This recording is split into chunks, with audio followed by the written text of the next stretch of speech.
BRS పై తీవ్ర స్థాయిలో మండిపడ్డారు మంత్రులు. ప్రభుత్వంపై బురద జల్లేందుకు బీఆర్ఎస్ నాయకులు ప్రయత్నిస్తున్నారని ఆరోపించారు. బీఆర్ఎస్ ప్రభుత్వం చేయలేని రుణమాఫీని కాంగ్రెస్ ప్రభుత్వం చేసి చూపిందన్నారు.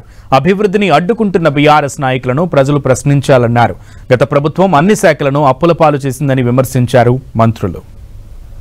బీఆర్ఎస్ పార్టీ సంబంధించిన నాయకత్వం రకరకాల ప్రజల వద్దకు వెళ్తాం, లేకపోతే ఉద్యమాలు చేస్తాం, లేకపోతే నిలదీస్తాం, లేకపోతే ఇంకోటి ఏదో చేస్తామని వారి స్టేట్మెంట్లు చూస్తూ ఉంటే నవ్వొస్తూ ఉంది.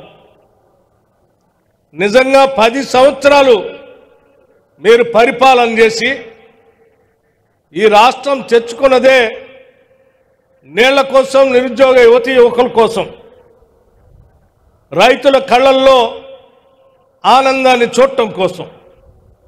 కానీ ఈ 10 సంవత్సరాల్లో మీరు పాలన చేసిన 10 సంవత్సరాల్లో రైతుల గురించి, వ్యవసాయ రంగం గురించి చేసింది ఏదీ లేదని చెప్పడానికి మాకు ఎటువంటి సందేహం లేనే లేదు.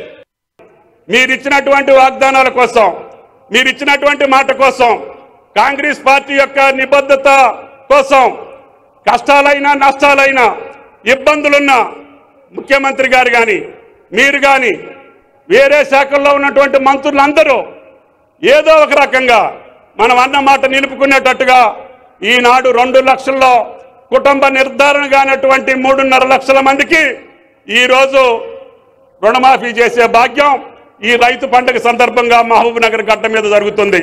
ప్రశ్నించాలి. మీరు 10 ఏళ్లలో ఎందుకు ఏకకాలంలో 1 లక్ష కూడా రుణమాఫీ చేయలేదయ్యా? ఈరోజు దొంగ డ్రామాలు వేస్తున్నారు. ఈరోజు ప్రజాప్రభుత్వం చేసేటువంటి కార్యక్రమాలను ఎందుకు అడ్డుకుంటున్నారు అని ప్రశ్నించాల్సిన అవసరం ఉంది.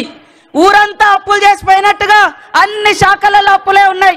సర్పంచుల అప్పులు ఇవ్వలేదు, రైతుల మీద 30,000 కోట్ల రూపాయలు రుణభారం పెట్టిపోయిండు. అదే విధంగా ఉచిత విద్యుత్ ఇచ్చిన అని చెప్పిండు. 60,000 కోట్ల రూపాయలు మరి ఉచిత విద్యుత్ బకాయిలు ఈ రోజు కట్టకుండా అప్పు మిగిల్చిపోయింది ఎవరు అని నేను అడుగుతున్నా. అంటే గత ప్రభుత్వంలో దుర్మార్గమైన పరిపాలన, రాష్ట్రం అప్పుల కుప్ప, ప్రజాస్వామ్యాన్ని పూర్తిగా పాతరేసిండ్రు. ఎక్కడ కూడా సెక్రటరీకి అయినా ఆనాటి ప్రగతి భవన్కైనా కాలు పెట్టే పరిస్థితి లేకుండేది. ఈనాడు ఏన్నొచ్చింది, మీకు ఏం కష్టం వచ్చింది? అందుకనే ఈ మరొకసారి అందుకనే ఈ జిల్లాలో 14 నియోజకవర్గాలు ఉన్నాయి. మీరు కరెక్ట్గా పరిపాలించి ఉంటే ఇలా బొందబెట్టింది మీ పార్టీని. అంటే దుర్మార్గమైన పరిపాలన, రాక్షస పరిపాలన.